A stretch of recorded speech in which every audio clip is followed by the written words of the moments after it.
ನಮಸ್ಕಾರ. ಹಿಂದೂ ಉತ್ತರಾಧಿಕಾರ ಅಂದರೆ Hindu succession act ಇದೆಯಲ್ಲ, ಆ ಕುರಿತು ಒಂದು ಭಾಳ ಇಂಪಾರ್ಟೆಂಟ್ ಡಿಸಿಷನ್ ಬಂದಿದೆ ಸುಪ್ರೀಂ ಕೋರ್ಟ್ದು. ಅದ್ರ ಬಗ್ಗೆ ಮಾತಾಡಬೇಕು ಅಂತ ತೀರ್ಮಾನ ಮಾಡಿ ತಮ್ಮ ಮುಂದೆ ಇದ್ದೀನಿ. ಯಾರ್ಯಾರು ನನ್ನ ವೀಡಿಯೋಗಳನ್ನ ನೋಡ್ತಾ ಇದ್ದೀರಾ ಮತ್ತು ಚಾನಲ್ಗೆ ಸಬ್ಸ್ಕ್ರೈಬರ್ಗಳಾಗದೆ ಹೋದರೆ ದಯವಿಟ್ಟು ಸಬ್ಸ್ಕ್ರೈಬರ್ಗಳಾಗಿ, ಚಂದಾದಾರರಾಗಿ ಅಂತ ಕೇಳ್ಕೊತಾ ವಿಷಯಕ್ಕೆ ಹೋಗ್ತಾಯಿದ್ದೀನಿ. ನಿಮಗೆಲ್ಲ ಗೊತ್ತಿದೆ, ಈ ಹಿಂದೂ ಉತ್ತರಾಧಿಕಾರ ಕಾಯ್ದೆ ಅಂದರೆ ಸಕ್ಸೆಷನ್ ಆ್ಯಕ್ಟಿಗೆ ಏನು ಅಮೆಂಡ್ಮೆಂಟ್ ಬಂತು 2005ರಲ್ಲಿ, ಅದರ ಪ್ರಕಾರ ಸುಪ್ರೀಂ ಕೋರ್ಟ್ ಹೇಳಿದೆ. ಮತ್ತು ಅದೇ ನಿಲಿತಾ ಶರ್ಮಾ ಕೇಸಲ್ಲಿ ಏನಂದರೆ, ಯಾವುದೇ ಕುಟುಂಬದಲ್ಲಿ ಪಿತ್ರಾರ್ಜಿತ ಆಸ್ತಿ ಇದ್ದರೆ ಅದರಲ್ಲಿ ಮೊದಲೇ ಕುಟುಂಬದಲ್ಲಿ 2004 ಡಿಸೆಂಬರ್ 20ಕ್ಕಿಂತ ಮೊದಲು ವಿಭಾಗವಾಗಿದ್ದರೆ ರಿಜಿಸ್ಟರ್ಡ್ ಪತ್ರ ಮೂಲಕ ಅಥವಾ ಕೋರ್ಟ್ ಡಿಗ್ರಿ ಮೂಲಕ ಮತ್ತು ಆ ಪ್ರಕಾರವಾಗಿ ಖಾತೆಪಾಣಿ ಆಗಿದ್ದರೆ ಆ ಒಂದು ಪಾರ್ಟಿಷನ್ನ ಓಪನ್ ಮಾಡೋಕ್ಕಾಗಲ್ಲ, ಹೆಣ್ಮಕ್ಳು ವಿಭಾಗ ಕೇಳಕ್ಕೆ ಬರಲ್ಲ ಅಂತ. ಆಯಿತಾ? ಇದು ಆ ಒಂದು ಅಮೆಂಡ್ಮೆಂಟು ಮತ್ತು ಆ ಒಂದು ವಿನಿತಾ ಶರ್ಮಾ ಕೇಸಿನ ತಿರುಳು ಆಯಿತು, ನಿಮಗೆಲ್ಲ ಗೊತ್ತಿದೆ. ಆದರೂ ಕೆಲವು ಸಮಸ್ಯೆಗಳು ಆಗಿದ್ದಾಗೆ ತಲೆದೋರ್ತಾ ಇದೆ. ಜನ ಅವ್ರದ್ದೇ ಆದ ರೀತಿಯಲ್ಲಿ ಸಂದರ್ಭನ, ಕೇಸನ್ನು ಮತ್ತು ಫ್ಯಾಕ್ಟ್ಸನ್ನ ಅರ್ಥೈಸ್ಕೊಂಡು ಬೇರೆಯವ್ರಿಗೆ ಸಿಗದೇ ಇರೋ ಥರ ಮಾಡೋದು ಹೇಗೆ ಅಂತಲೇ ಕಾಲ ಕಳೀತಿರ್ತಾರೆ. ಅದೇ ಥರದ ಒಂದು ಕೇಸು ಸುಪ್ರೀಂ ಕೋರ್ಟ್ ಮುಂದೆ ಬಂದಿತ್ತು. ಸುಪ್ರೀಂ ಕೋರ್ಟ್ನ ಕೇಸ್ನ ವಿವರ ಅಂದರೆ,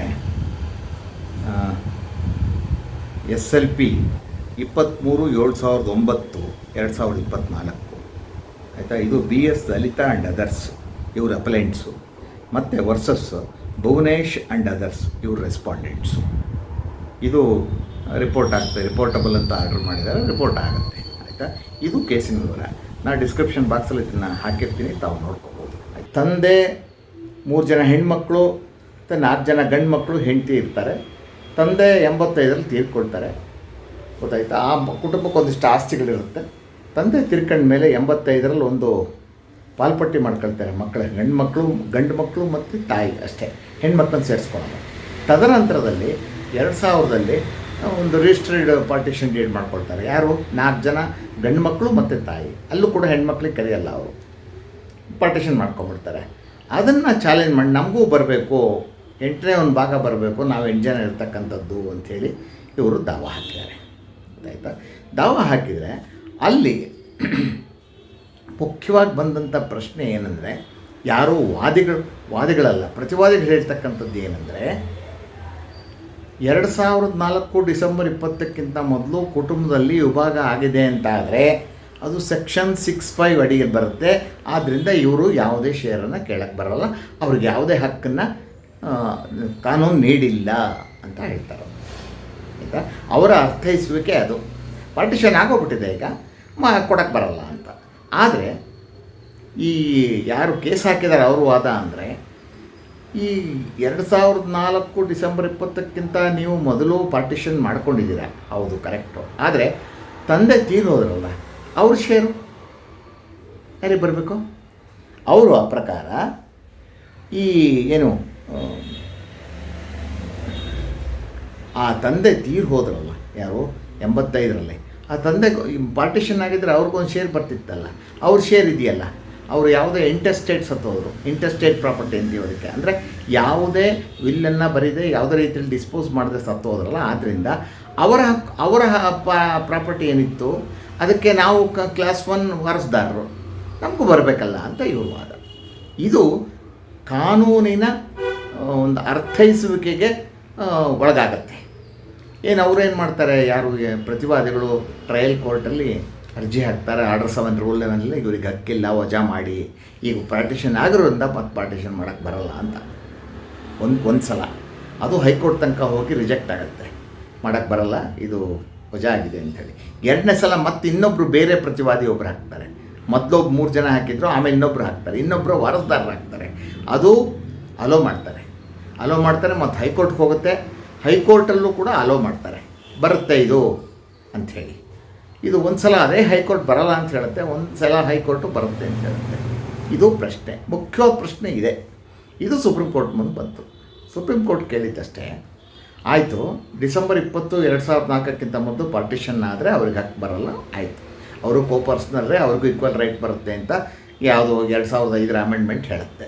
ಹೌದು, ಈ ನೀವು ಪಾರ್ಟಿಷನ್ ಮಾಡ್ಕೊಂಡು ಈಗ ಡಿಸೆಂಬರ್ 20, 2004ಕ್ಕಿಂತ ಮೊದಲು ಯಾವುದೇ ಹಕ್ಕು ಆ ಮಹಿಳಾ ಸದಸ್ಯರಿದ್ದಾರೆ ಅವರಿಗೆ ಉದ್ಭವ ಆಗಿಬಿಟ್ಟಿದ್ರೆ, ಆಗಲೇ ಹಕ್ಕು ಹುಟ್ಟುಬಿಟ್ಟಿದ್ರೆ, ಪ್ರೀ ಎಕ್ಸಿಸ್ಟಿಂಗ್ ರೈಟ್ ಅಂತ ಕರಿತೀವಿ, ಮೊದಲೇ ಬಂದುಬಿಟ್ಟಿತ್ತಪ್ಪ.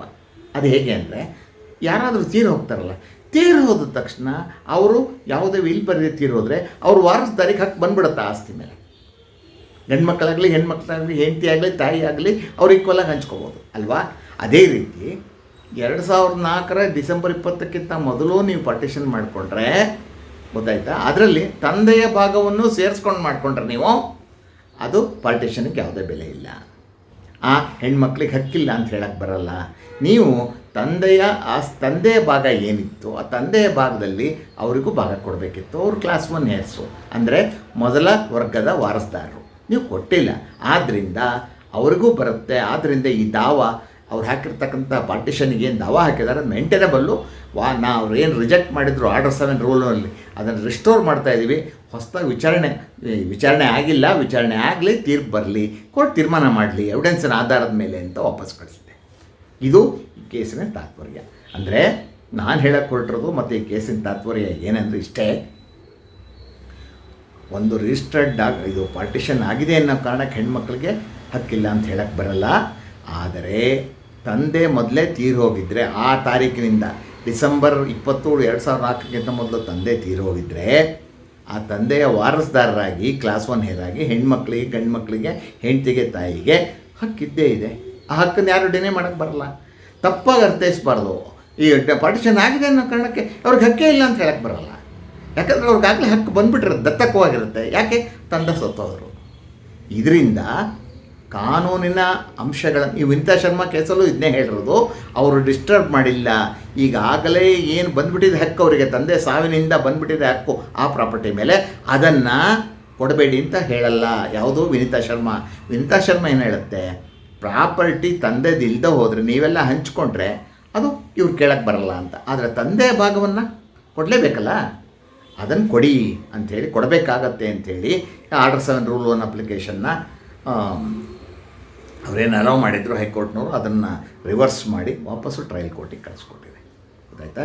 ಈಗ ನೋಡಿ ಎಷ್ಟು ಕಾನೂನನ್ನ, ಒಂದು ಸಣ್ಣ ಕಾನೂನಿನ ಅಂಶವನ್ನು ಇಂಟರ್ಪ್ರಿಟ್ ಮಾಡೋಕ್ಕೆ, ಅರ್ಥೈಸೋದಕ್ಕೆ ಹೈಕೋರ್ಟು ಟ್ರಯಲ್ ಕೋರ್ಟಿಗೆ ಸಾಧ್ಯವಾಗಿಲ್ಲ. ಸುಪ್ರೀಂ ಕೋರ್ಟ್ ಇಂಟರ್ಫಿಯರ್ ಆಗಿದೆ.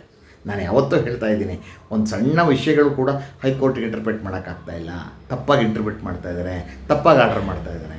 ಈ ಹೆಣ್ಮಕ್ಳು ಸುಪ್ರೀಂ ಕೋರ್ಟ್ಗೆ ಬಂದಿದ್ದರಿಂದ ನಿಮ್ಗೆ ಹಕ್ಕಿದೆ ಕಣಮ್ಮ, ಈಗಾಗಲೇ ನಿಮ್ಮ ತಂದೆಯ ವಾರಸ್ದಾರರು ನೀವು, ಆದ್ದರಿಂದ ಆ ಒಂದು ಶಕ್ತಿಯಿಂದಾಗಿ, ಆ ಒಂದು ಪವರ್ನಿಂದಾಗಿ ನಿಮಗೆ ಹಕ್ಕು ಬರುತ್ತೆ ಅಂಥೇಳಿ ವಾಪಸ್ ಕಳಿಸಿದೆ.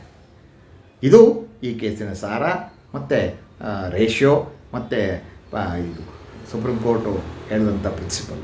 ಇಷ್ಟು ಈ ಬಗ್ಗೆ ತಮಗೆ ಹೇಳ್ತಾ ನನ್ನ ಮಾತನ್ನು ಮುಗಿಸ್ತಾ ಇದ್ದೀನಿ. ನಮಸ್ಕಾರ.